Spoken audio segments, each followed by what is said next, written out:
அனைவருக்கும் அன்புடன் வணக்கங்கள். நான் உங்கள் திவ்யா. இன்றைய திருக்குறள் பார்த்திங்கன்னா அதிகாரம் 52 தெரிந்து வினையாடல் அப்படிங்கிற அதிகாரத்தில் இருந்து குறள் எண் 513 தான் இன்றைக்கி நம்ம பார்க்க போகிறோம். இன்னும் நம்மளோட சேனலை யாரெல்லாம் சப்ஸ்கிரைப் பண்ணலையோ சப்ஸ்கிரைப் பண்ணுங்கள். பக்கத்தில் இருக்க பெல் ஐக்கானை ப்ரெஸ் பண்ணிக்கோங்க. அப்போ தான் நான் போடுற ஒவ்வொரு திருக்குறளும் உங்களுக்கு உடனடியாக கிடைக்கும். உங்கள் நண்பர்களுக்கும் ஷேர் பண்ணுங்கள். ஒவ்வொரு நாளும் ஒவ்வொரு திருக்குறளை கண்டிப்பாக படிங்க. அதன் மூலயமா வர பலன்கள் ரொம்ப ரொம்ப பெருசு. இன்றைக்கி அது உங்களுக்கு உதவலைனாலும் வாழ்க்கையில் ஏதாவது ஒரு சூழ்நிலையில் கண்டிப்பாக இந்த திருக்குறள் உங்களை காப்பாற்றும். குறள் பார்க்கலாம் வாங்க. அன்பு அறிவு தேற்றம் அவாவின்மை இந்நான்கும் நன்குடையான் கட்டே தெளிவு. அன்பு அறிவு தேற்றம் அவாவின்மை இந்நான்கும் நன்குடையான் கட்டே தெளிவு. அன்பு அப்படின்னா என்ன? தொடர்புடைய மாட்டு உளதாகும் உள்ள நெகிழ்ச்சி. இங்கு செயலின் மீதான அன்பு, ஒரு ஈடுபாடு தான் நம்ம அன்புன்னு சொல்லுவோம். அறிவு அப்படின்னா நமக்கு நல்லாவே தெரியும், அறிதல், அறிவு. இங்கு தொழிலறிவை சொல்லியிருக்காங்க.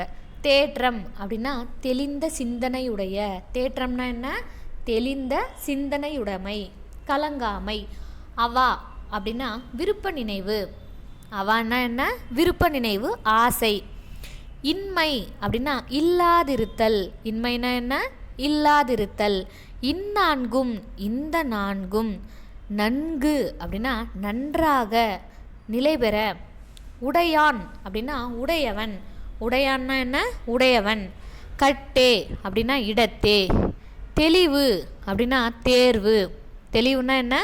தேர்வு. ஆராய்ந்து துணிதல்.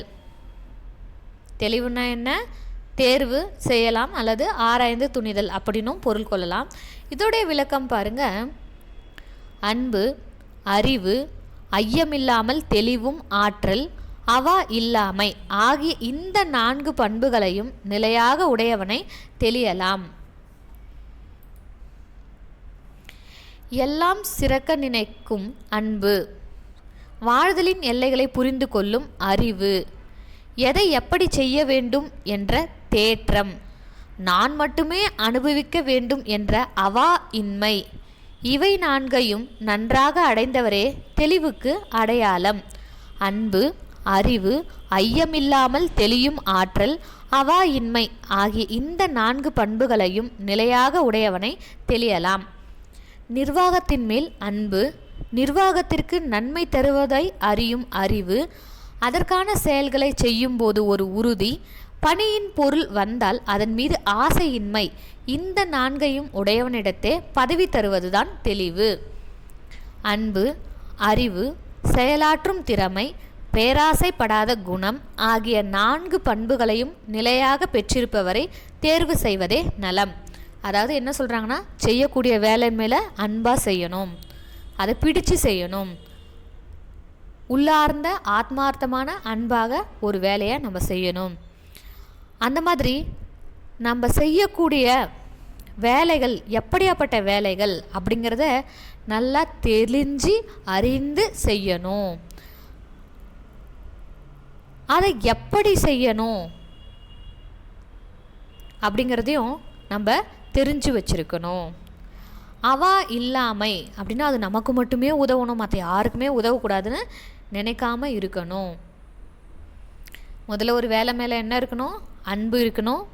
அதை எப்படி செய்ய வேண்டும் என்ற அறிவு இருக்கணும். அறிவு மட்டும் இல்லை, பயப்படாமல் அதில் என்ன பிரச்சனை வந்தாலும் அதை சரி செய்யக்கூடிய ஆற்றல் இருக்க வேண்டும். பேராசைப்பட்டுக்கிட்டு அது நமக்கு மட்டும்தான் கிடைக்கணும் அப்படிங்கிற எண்ணத்தை எல்லாமே விட்டுடணும். எல்லாருக்கும் இது பயன்படணும் அப்படின்னு நினைக்கணும். எல்லோர் மீதானும் அன்பு, எல்லோருக்கும் உதவக்கூடிய அறிவு, ஐயமில்லாமல் தெளியும் ஆற்றல், அவா அப்படின்னா ஆசை இல்லாத இந்த 4 பண்புகளையும் நிலையாக உடையவனிடத்தில் நம்ம என்ன கொடுக்கலாம்? ஒரு செயலை கொடுக்கலாம். அப்படிங்கிறதான் அழகாக திருவள்ளுவர் இந்த குறளில் சொல்லியிருக்காரு பாருங்க. அன்பறிவு தேற்றம் அவாவின்மை இந்நான்கும் நன்குடையான் கட்டே தெளிவு. அன்பறிவு தேற்றம் அவாவின்மை இன்னாங்கும் நன்குடையான் கட்டே தெளிவு. நன்றி. நாளை மீண்டும் வேறு ஒரு திருக்குறளுடன் சந்திப்போம்.